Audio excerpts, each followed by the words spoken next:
The views and opinions expressed in this podcast are simply that, opinions. All are presumed innocent until proven otherwise in a court of law. Sensitive topics are discussed. Discretion is advised. Hi, I'm Vinny Politan, and welcome to another edition of the Court TV podcast and another audio version of our Court TV original true crime series, Someone They Knew with Tamron Hall. This week, we have the story of Iowa farmer Tom Lyon, who went missing one day in 2003 while out working his farm. A search led to a rather gruesome discovery. Lyon's body dumped in a cistern in the middle of a patch of farmland, shot and horribly mutilated. Investigators' prime suspect, the man who owned that land and was known to have an ongoing rivalry with Lyon, fellow farmer Rodney Heemstra. Here, featuring interviews with attorneys Leon Spies and Gary Kendall, forensic psychologist Dr. Mark Pope, podcaster Beth Lavallee, and author Kay Iselli, is Someone They Knew with Tamron Hall, The Promised Land. This is the Court TV podcast.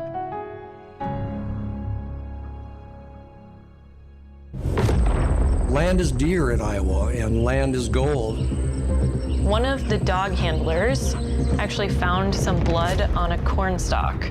We could see human legs sticking up out of a hole. Couldn't get him with the pickup, and I dragged him down the road. He had shot him right between the eyes.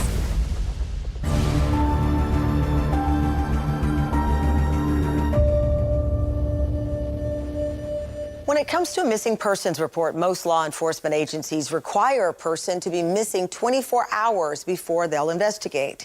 But things are different in a small Iowa town. A farmer was missing for just 4 hours, enough for the local sheriff's department to spring into action.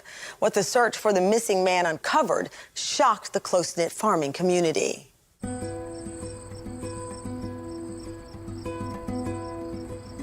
Milo, Iowa is a really small town. It's less than 800 people, according to the 2020 census, and it's primarily a farming community, so everybody does know everybody. We have century farms in Iowa where farm families have been farming the same ground or nearby ground for centuries, through generations. It's an object of pride, it's an object of success, it's something that farmers hope to pass on to their children. Farming is very difficult, and it takes a special breed of cat to be a successful farmer. It requires lifelong devotion, attention to detail. Tom Lyon was a 52-year-old farmer. He farmed about 1,200 acres in Milo, Iowa. My understanding was Tom Lyon was kind of a easygoing, laid back. He was kind of an old soul. Everybody liked him. He was jovial. He, just kind of happy-go-lucky guy most of the time. So on January 13th, 2003, Tom got up in the morning very early, like most farmers do, to do some chores, and he took care of his cattle in the morning. Tom Lyon's wife would make lunch for her husband every day at noon, and he didn't come home for lunch, so she got worried. And so she went out looking for him, and she happened upon his truck south of their home. Maybe 1/8 of a mile, or maybe a little farther than that from our house, is one of the entrances into one of the fields that he had rented. And his pickup was pulled up in there and just sitting there, and I thought that was so odd. So I looked inside the pickup. His cell phone was laying in the seat, his coveralls were there, and his winter hat was in there, which meant he had on just his sweatshirt. Why doesn't he have all of his cold clothes on? Why is his phone just left lying in the seat like that? Now, I looked at the pickup, and it just was not him. So at that point, what she did is she called a family friend who was a sheriff, and she let him know what she had found in his truck and said that Tom, her husband, was missing. And so the sheriff came right over. I contacted the local fire department for some volunteers to come out to basically cover the field in question. We converged primarily with our search on the farm, which would be 320 acres. Initially, I wanted to make sure that he wasn't laying someplace in that 320-acre farm with a broken leg. And then after that was accomplished, why it had gotten dark on us, I stayed out and I was trying to figure out a rational explanation of where Tom would have been, where he would have walked to And Tom had cattle in 3 locations that I knew of. And one of the locations was on a dead-end road. He would go back, make sure that the gates were still closed. He was fearful of poachers. Kids would go back there and drink beer, and the methamphetamine problem is pretty well present. In rural America, lots of times farmers will come across meth addicts who do sometimes cook meth in the rural parts, not only not to be found out, but they are going after the fertilizer that is an ingredient used for meth making. I did not have any luck from about 2 a.m. to about 3:30, but I concluded that I needed to come back the next morning when it was daylight and check again. Almost everybody knew Tom. And so when he went missing, news spread really fast and people were concerned. People were worried. They don't usually lock their doors at night, and that night I think they did. It was 10 degrees Fahrenheit the night before, so it was still pretty cold, and people got very concerned, thinking he could have froze to death. The next morning, a search party gathered. There were more than 150 people gathered for that search party, which I think speaks a lot to both the community and the kind of person that Tom was. The sheriff set up a base at this Quaker church called Motor Friends Church that was right next to Tom's farm. We're gonna go north, over a half mile or however wide you spread. I instructed Sergeant Kinney to bring all the volunteers in, bring them back in and have a meeting at the church. I wanted to coordinate from the church. I wanted to have a directed search of the area. We had people coming with horseback. We had people coming with quads, 4-wheel drive trucks. I wanted the canines in the area where possibly the victim was last seen. He instructed me to have the canines start on the east side of 240th and to work south in that area. We would have the public volunteers start on the west side and then work from that area. One of the dog handlers actually found some blood on a corn stalk, and they tested it and found out that it was human blood. I sent law enforcement officers only back out into the area where that blood was found, into those fields. There was this kind of trail of blood that they could follow. They found quite a few things. One was a Timex watch that Tom was known for wearing. And then they also found several other spots where blood was. It was on grass, there was some on hay, there was some on other corn stalks. I did go out to the cornfield and they were showing me blood around the area. They showed me an area where there was bales of hay at ground level. We pulled the remaining bale up and we could see what appeared to be a cistern to me. Cistern is, think of it like a well, but instead of gathering groundwater, it's storing rainwater. So it's a man-made hole. We could see human legs sticking up out of a hole. I contacted the sheriff's office. We needed to get a search warrant to continue from there. While we were waiting for the search warrant to be signed, we contacted the Indianola Fire Department. They had some equipment that we could use to extract the body. We set that equipment up and just waited until we were contacted that the warrant had been served. And then the Indianola Fire Department personnel extracted the victim from the hole. And they presumed that it was Tom Lyon. And they then did, in fact, identify the body as Tom Lyon. Next, they have to figure out who murdered Tom Lyon and why. In the small farming town of Milo, Iowa, investigators found the body of missing farmer Tom Lyon dumped headfirst into a cistern on a farm field. The local fire department was called in to extricate the body. Before the body was even out, investigators had a suspect, the man who owned the land on which the body was found. They located Tom's body on a place called the Metcalf Farm, which was owned by Rodney Heemstra. Rodney Heemstra and his family were successful farmers in south central Iowa. They did grain farming. They had a large spread, and Rodney was a go-getter. It was often said that he never walked anywhere, he trotted. And so he was from dawn to dusk, he was on the go. He was well known in the community, and because he was prosperous, he was both well-liked and at times not so well-liked.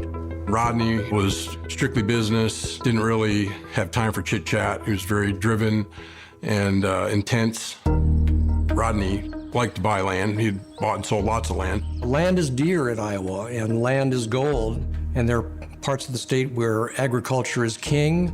Big spreads are often more productive and more profitable than small spreads, so acquiring land can be high on the list of a farmer's objectives. Land doesn't come up for sale very often.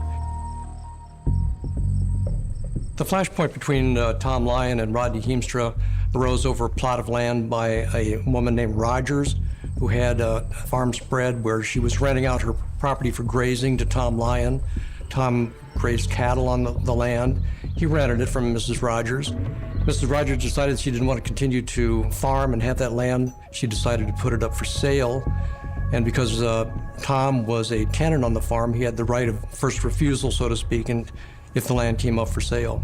And I think Tom Lyon, in his heart of hearts, he probably wanted to buy it, but he couldn't make it work in his operation, so he had declined. Then they went on to Rodney Heemstra, and so he jumped on it and bought it, and that really, I think, probably kicked off a new source of conflict for them. There's no question that they both had their eye on the same prize. I think that Rodney's success kind of grated on Mr. Lyon, and for both personal reasons and occupational reasons, it was friction from get to go. So Rodney Heemstra had bought some farmland from Lucille Rogers in July of 2002. And Tom had the right to be on the land until March 1st of 2003 because of the way the farm leases work in Iowa. That was his right under the lease agreement. And he had cattle, and he was letting his cattle graze on the row crop land. So that was where Rodney wanted to be working. So between July and March, Tom and Rodney had to interact quite a bit. It did not go very well. In about October, Rodney, who was maintaining the land for Tom's leased farmland, had shut off the water to some of Tom's cattle. And so Tom was extremely irate about that. He immediately called Rodney Heemstra, and he basically cursed him out on the phone. Rodney Heemstra deemed it necessary to carry a .22 rifle in his truck. He was afraid that something was going to happen to him because Mr. Lyon, according to him, was getting angrier and angrier. However, it was known around town, or alleged, that Rodney Heemstra had a bit of a temper himself. So he was still concerned, nonetheless, that Tom Lyon was going to harm him. It seems as though there was a kind of the slow burn buildup, anger, resentment, wounded pride, perhaps fear, insecurity. It just built up over time and then exploded. I became involved almost immediately once the body was found. And we knew about the tension, so just putting those facts together, we'd already kind of identified Mr. Heemstra as someone who we wanted to talk to. I knocked on the door. It was roughly 10 o'clock at night. I told Rodney Heemstra that we were investigating the death of Tommy Lyon, and that if he was involved with causing the death of Tommy Lyon, that he needed to tell me that right then. He said no. He said he didn't know of anybody that would hurt Tom Lyon, that he didn't have a clue. The truck that Mr. Heemstra said he drove was actually parked away from his residence in a parking area of his driveway, and that pickup truck had what appeared to be a red material that we thought could be blood in the bed of the truck. We were going to secure the truck and get a search warrant. I approached him and told him that it was clear that he was responsible for the death of Tommy Lyon. Initially, he was shocked, and then he started crying. The Special Agent Button interviewed him and recorded the conversation. It's 3:50 in the morning on the 15th of January. Agent Button, Deputy Morrison. Go ahead, Rodney. Where do you want me to start? You just start at the beginning. It became plain to me after a meeting with Rodney and his family that this was a case of self-defense. Self-defense was the defense. For more Court TV, watch it on cable, over the air, Roku, or go to CourtTV.com and stream live gavel-to-gavel coverage. Catch up on the big moments from our current cases and relive some of Court TV's most historic trials. Court TV, your front row seat to justice. In the murder of Iowa farmer Tom Lyon, investigators had a suspect in the back of a police car. Rodney Heemstra was also a farmer, a very successful farmer. He had initially denied any involvement in Tom Lyon's death, but now he was about to reveal everything, or so it seemed. I asked Mr. Heemstra if he cared if I tape recorded the conversation, and he said he didn't. Even though at first Rodney Heemstra denied knowing anything about Tom Lyon's whereabouts or what would have happened to him, he came clean pretty quickly. That morning after I left, he had pulled out and was heading south there. And so I come up behind him, and he just whips his pickup over in the middle of the road, kind of forces me to stop, though. And I don't know whether I could have got around him or not, but I probably could have. Anyhow, he jumps out of his pickup and starts in and calls, "Get out of that pickup, you son of a bitch." Like an idiot that I do. I should have just backed up, turned around and went the other way, but I didn't. That's my fault. That's where I really screwed up. And so he just jumped right up into my face. I was mad and scared, and I run around the other side of my pickup. Since October, I've been carrying a rifle behind the seat. That's another stupid thing. I'm not a hunter. I don't hunt. I don't know how to ever shoot a gun. He started taunting me. He goes, "Oh, look at you. I dare you." Well, I done it. He shot once, but I couldn't believe it after I'd done it. He just dropped. Oh, Listening to the tape, you can tell there are so many emotions going through his head. He's scared, he's frightened. I didn't know what to do. I couldn't get him in the pickup. I couldn't lift him into the back of the pickup. I got them straps out, and I drug him down the road. I don't know how it dawned on me. I thought of that old well casing back there in the field there, that west field. Nobody knows it's there except me. I just took off and drug him over there, and I dumped him in there. I let everybody down. All my folks, it's gonna be terrible. Oh, I let my mom and dad down so much. It's so good to me. My whole family. Oh, God, I'm terrible. He's worried about his family, and I think it's interesting that you can tell there's some remorse, but it's almost remorse about what's going to happen to the people around him versus what he had done. You mentioned that he didn't have anything in his hands. He did. Well, I shot a defenseless man. No description of self-defense was provided in the initial accounting, which it could be stress, anxiety so high that you forget things, but that's kind of generally what people would expect to be the first thing that comes out of your mouth when you're being arrested for a crime like that, if that's the case. He shot him between the eyes. Having shot Tom Lyon, washed himself up, and then he decided he better get rid of the murder weapon so no one found it. Well, he went to another property of his, another farm, and he hid it, and he covered it up. The defense developed pretty plainly. We knew that Rodney had admitted to law enforcement authorities that he had shot Tom. The question was why and what were the circumstances. It became plain to me after meeting with Rodney and his family that this was a case of self-defense. And we also knew from our investigation that there were other people who were able to attest to Tom's aggressive, sometimes bullying nature. His interactions with Rodney became increasingly difficult, combative, and so we had what we thought were all the hallmarks of a man who was likely to be intimidating, physically threatening to Rodney, and that was what we believed the best case was for making it self-defense.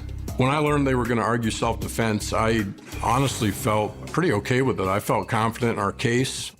There were several things that were elicited on the recordings, for example, that he could have driven away. I should have just backed up, turned around and went the other way. He could have removed himself from the situation. He could have not gotten out of his truck. He could have not gone back to the truck and gotten the gun. Those were all things that were elicited on the recorded confessions, and those are all things that are important in combating self-defense argument down the road. Our interviews with area townspeople and farmers were, Tom was very well known in the community. He was the mayor of Milo, and Rodney was well known. There were lots of people who had fixed opinions about Rodney, so there was really no alternative but to change venue to some other county. And he said, he says, you don't have the balls to pull that trigger. Oh no, this is not going good. Rodney Heemstra was on trial for first-degree murder in the killing of rival farmer Tom Lyon. The most anticipated witness was Heemstra himself, whose freedom depended on convincing a jury the killing was in self-defense. But first came the opening statements. This case is about the defendant getting mad, losing his temper, and shooting a defenseless man. This was the first homicide case I'd handled, and it was a unique case because the victim and the defendant were similar to each other in some ways. Now, the defendant's going to claim that he acted in self-defense. At the conclusion of this case, you're going to be firmly convinced that the defendant didn't act in self-defense, and he wasn't justified in shooting Tom Lyon in the head. You're going to be firmly convinced that the defendant shot an unarmed, defenseless man between the eyes. The evidence will show in this case that what faced Rodney Heemstra on January 13 was fear and panic, giving rise to an unmistakable belief in Rodney Heemstra's mind that the bad blood that had festered in Tom Lyon had grown to the point where he, Rodney Heemstra, was in fear for his life. The evidence will show in this case that Rodney Heemstra acted in self-defense and based on what he knew, what he heard, and what he saw. And under those circumstances, require that you find Rodney Heemstra not guilty. State will call its first witness. Thank you. State would call Dr. Dennis Klein. Did you do an autopsy of Tom Lyon? Yes, I did. If you would show the jury what this diagram depicts.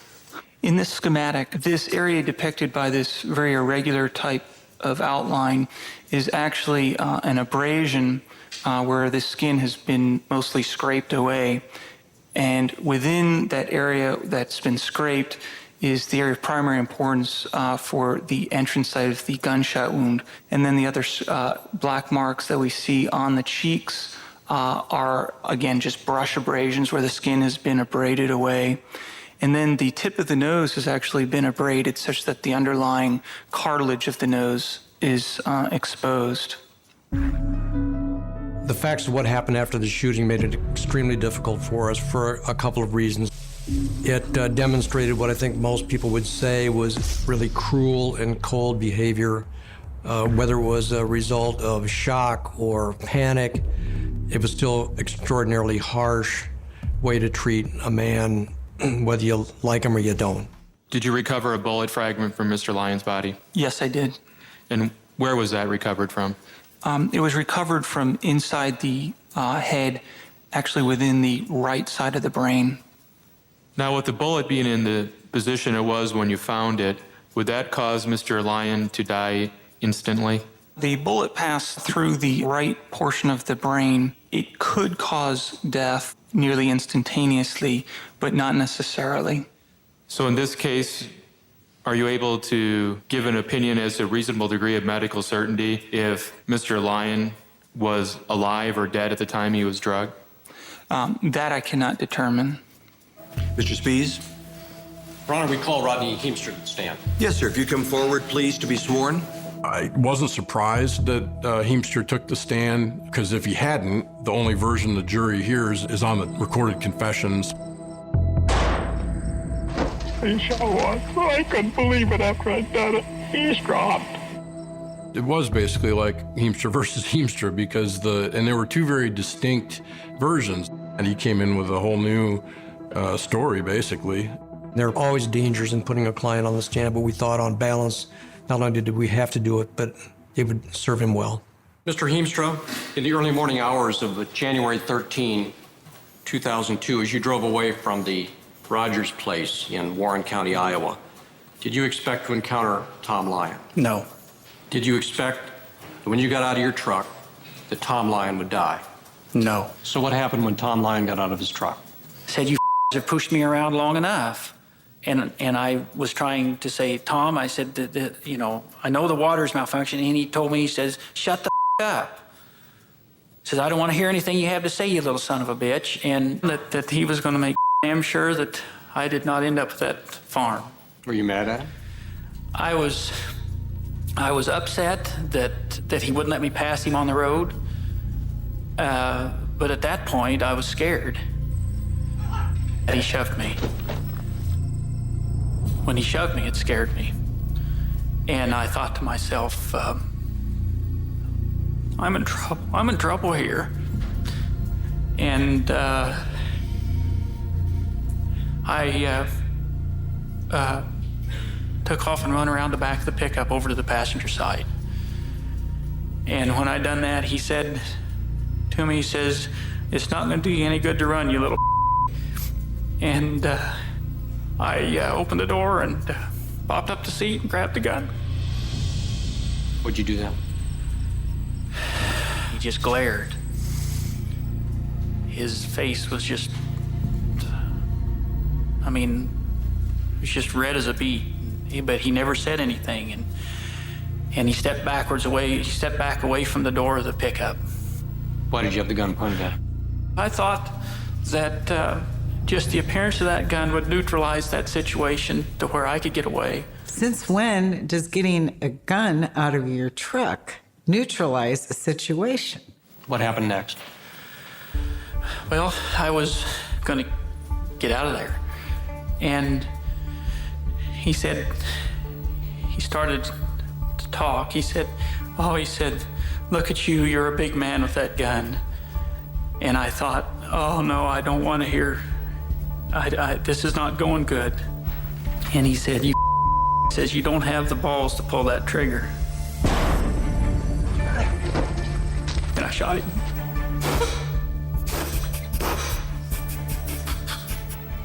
When a defendant exhibits emotions on the stand, it's always a mixed blessing, depending on what it is. An expression of sadness, of contrition can be good, but appearing tearful, especially for a man, can appear to be self-pitying, and that was a danger. Why did you shoot him? I was afraid for my life.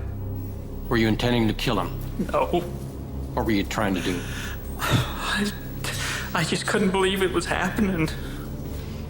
I just never thought that he would come at me with the gun. He told the police that he shot a defenseless man. There was no way around it. Well, once on trial, he said all of a sudden, Tom Lyon lunged at him. Mr. Heemstra, on January 13, 2003, there's no doubt that you shot Tom Lyon, is there? No, I shot Tom Lyon. And there's no doubt that he died because of your gunshot? That's correct. Did you murder Tom Lyon? No, I did not. It's always a tense moment for a defense lawyer to watch a client testify and watch a client be cross-examined. This is your pickup, this table, and you're getting the gun out. I'll be Mr. Lyon. You sure this is okay to do? Follow Court TV live over the air, uninterrupted. If you're watching television with an antenna, just rescan your channels now to add Court TV. And go to CourtTV.com to see the exact channel position and more ways to watch Court TV in your area. Iowa farmer Rodney Heemstra testified that he acted in self-defense when he killed Tom Lyon. But in taking the stand, he was opening himself up to a withering cross-examination from the prosecution, a cross-examination that had Heemstra reenacting the killing with the actual murder weapon in his hands. This is your pickup, this table, and you're getting the gun out. I'll be Mr. Lyon. So you pulled the gun out of your pickup, correct? We had planned to have the defendant, demonstrate with the rifle on his cross-exam. Our goal, honestly, was to try to just show the unbelievability of his story. Shows how you point the gun at Tom Lyon. You sure this is okay to do? That's me to demonstrate how I did it. Okay, I had the gun under here like this. The defendant looked very awkward when he was holding the gun. Shows how you're pointing at Tom Lyon. Okay, as I walked around. So you were scared of Tom Lyon and you're going to come close to him, is that correct? He was backing away when I come to the back end of the pickup. You had the gun? Yes. What did Tom Lyon have in his hands? He had nothing in his hands. You aimed at him. I just had it pointed at him. Just shot him in the head, hit him right in the eye, but you weren't aiming. No, I was not aiming at any particular area of his body. I wasn't.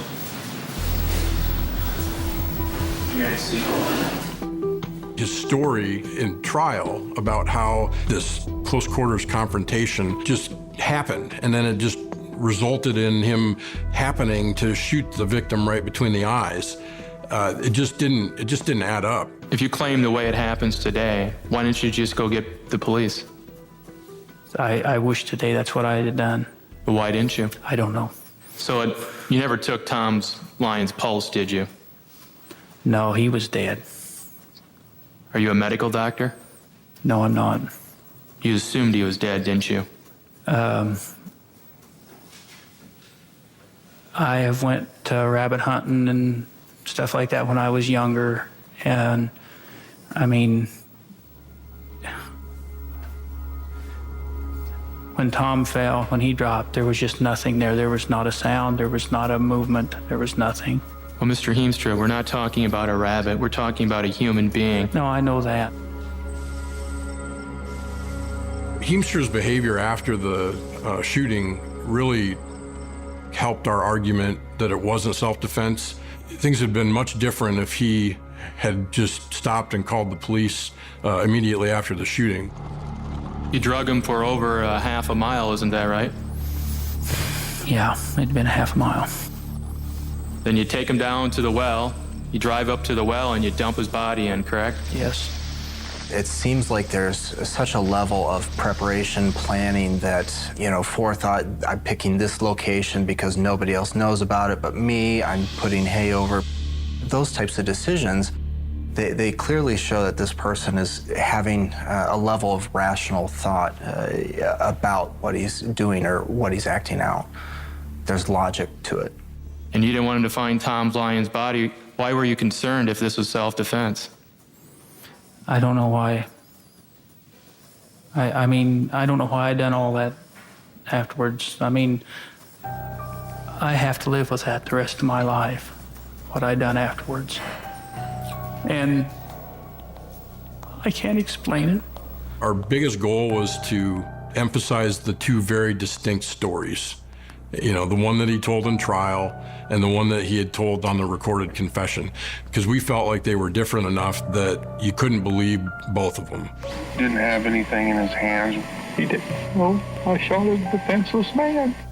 You never said Tom Lyon shoved you, did you? No. You never said that Tom Lyon lunged at you and you had to shoot him, did you? No, I did not. Why wouldn't you tell him that? I don't know. I mean, I'm just as sincere as I can be. I don't know. I know I give different details. I guess in my mind it just went without saying, and I didn't realize that I guess if I'd have known that was going to be by me not saying every minute detail that it would be used against me, I would have tried to have put it together with every minute detail. The fact that Rodney had not said the word self-defense, or I acted because I was afraid I was going to get beaten up by Tom, could make it appear to a jury that the self-defense defense was a fabrication trying to make the best of a bad factual situation. But we were able to find out that there were people that could attest to Tom's combative nature, his bullying, his flashpoint anger. We had to show that Rodney was aware of this. At any time When you were spending time with Tom Lyon, did he ever say anything to you about hurting Rodney Heemstra? There was one occasion where he specifically asked me, and this is after the land had been purchased, and I believe after the water freezing up, he said to me, he says, what happens if I beat the, and I'm going to cuss here, what happens if I beat the little son of a bitch up? We had to show that it created in Rodney's mind, here's a man that's not only been difficult with me, but he's been difficult with other people too. Other people are afraid of him. Tom wanted to rent some grain bins on the ward's property. And somewhere, in the discussion, I told him that, he thought the rates, we got the rates off of they do rate studies. And he just said that's not reasonable. And he just kind of all at once grabbed me and picked me up and held me against the truck. And I just said, put me down, Tom, I had to tell him 3 times. And finally he put me down. I don't think he knew what he was doing. And on what kind of occasion would you have told Rodney Heemstra about this encounter that you had with Mr. Lyon? When I leased the ground to Rodney, I brought that to his attention to just leave him alone, stay away, try to avoid any conflict. Did you hear Mr. Lyon talking? I heard him behind the long barn yelling about something, and he'd ought to just shoot the son of a bitch and go on. Did you know what he was talking about? No, I didn't know who he was talking about. And after you heard that comment, what did you do? Well, from then on, I was carrying my carry gun with me. Did you ever tell Rodney Heemstra that you heard something like that from Mr. Lyon? Yes. Ladies and gentlemen, this case comes down to this. When the defendant shot Tom Lyon and killed him, he didn't call the police. He didn't get help. It never even occurred to him that it was self-defense, because it wasn't. Killing someone, hiding the body, burning your clothes, and hiding the murder weapon are not actions consistent with self-defense. They're actions consistent with committing murder. And that's what happened in this case. The issue here is, was Rod Heemstra justified in defending his life, self-preservation on January 13th? The evidence, I think, demonstrates that Rod Heemstra had no motive to kill Tom Lyon. He had nothing to gain by it. He was not motivated by anger or by hatred or by spite or by revenge, but out of fear and out of panic. The weakness that he felt requires you to use the courage that the law imposes upon you today. Rod Heemstra is not guilty. I thought that we had submitted our best case under the circumstances. I was optimistic that we would get an acquittal. Iowa farmer Rodney Heemstra admitted shooting fellow farmer Tom Lyon dead. The question was, would a jury believe Heemstra's testimony that the killing was in self-defense? After a day and a half of deliberating, the jury had their verdict. But in a legal twist, it would not be the final verdict in this case. The court attendant indicated to me that the jury had reached a verdict. Is that correct? That's correct. And is the verdict unanimous? It is. If you'd like to hand the verdict form to the court attendant, I'll publish your verdict. We, the jury, find the defendant, Rodney Neal Heemstra, guilty of murder in the first degree. Anytime a defense lawyer takes on a case of this magnitude, you invest not only your best professional effort, but your heart. I liked Rodney, I liked his family, I enjoyed working with them. I did my best as I saw it, and so it was a difficult pill to swallow. If you have a heart and a soul, you're gonna feel for these people. When we got that guilty verdict, I was very pleased, and I felt like justice had been served. I just feel bad for Rhonda and her kids. Mrs. Lyon? They say you reap what you sow, and that paybacks are hell. As I see it, you are going to get what you deserve. And as for this holiday season, I will miss Tom more than you can imagine. And getting older alone is definitely gonna suck. And if you were only half the man you think you are, now would be a good time to finally tell the truth to me. I know it didn't happen the way you say, and I know you shot him through your pickup window aiming at his head as he walked towards you. I know you didn't even try to get him in the back of your pickup. You just simply drug him down the road. Everything you said was not the truth, and you know it. All of the stories that have been told that started the catalyst for the self-defense story were provided by Rodney Heemstra. There's nothing that definitively proves that Tom actually, confronted him on the road. How do we know that Rodney didn't have the rifle, kind of waiting for the right opportunity? I hope the rest of your life is a living hell and the nightmares never stop. And if I could only walk up to you right now and slap the out of you, then maybe I might have an ounce of peace in my life. Thank you, Mrs. Lyons. Mr. Heemstra, would you please rise? Sir, is there anything that you'd like to say? I'd like to thank everybody who's prayed and supported me and my family. God bless you.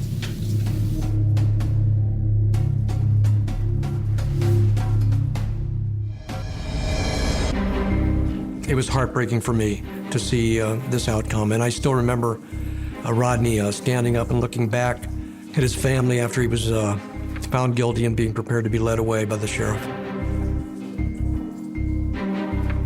We set the stage for an appeal, and an appeal was filed. Rodney obtained separate counsel to represent him on the appeal. In Iowa, you can plead premeditation for first-degree murder, or you can plead felony murder for first-degree murder, or both.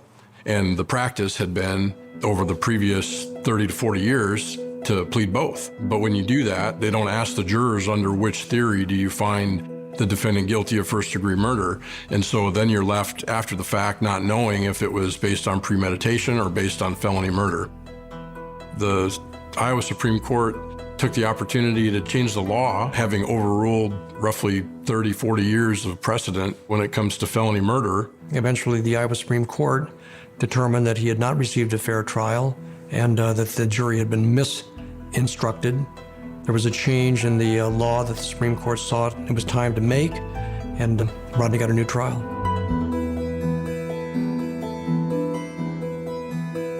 He had a new trial. He was found guilty of voluntary manslaughter rather than first-degree murder. Now, keep in mind, he'd obviously already served some time, so he only had 2 more years to serve. And he has been free since 2008. In my opinion, he got away with murder. I was unhappy, and I was sad for the family and Tom's friends, and I was disappointed that it had come out the way it did. It just left me with a feeling like justice wasn't fully served. I think that the facts fit the verdict of voluntary manslaughter. I felt somewhat professionally vindicated. I was disappointed that I didn't get to see it all the way through, but notwithstanding that, it was a better outcome for Rodney and for his family. I think this case ended up being more about somebody losing their temper, who had done that on more than one occasion, and they lost it too far, and they took a step that resulted in killing somebody else. Iowa's been portrayed as Iowa nice, and Iowa farm families have been portrayed as cooperative, loving, caring for one another, caring for the neighbor, caring for the children of neighbors. It's not untrue, but like any pretty story, there's an undercurrent. And the undercurrent in this case was the competitiveness, the hatred, the hostility that bubbled up between two resourceful, hard-charging, competitive farmers who had this legendary clash that became kind of emblematic of both the best and the worst of Iowa. Although Rodney Heemstra was released from prison in 2008, his legal troubles continued in civil court. Tom Lyon's widow, Rhonda, successfully sued Heemstra for damages in civil court and was awarded $5.6 million. I'm Tamron Hall. Thank you for watching Someone They Knew. There you have it, the latest episode of Someone They Knew with Tamron Hall, the Court TV original true crime series you can see on Court TV and on demand on our website. Just check the show notes for a link. And don't forget to join me every weeknight on my show, Closing Arguments, where we break down the biggest legal stories of the day. I'm Vinny Politan. Thanks for downloading. And as always, please don't forget to hug the kids. This podcast is a production of Court TV. Go to CourtTV.com for more content, trials on demand, and to find out how to watch Court TV in your area.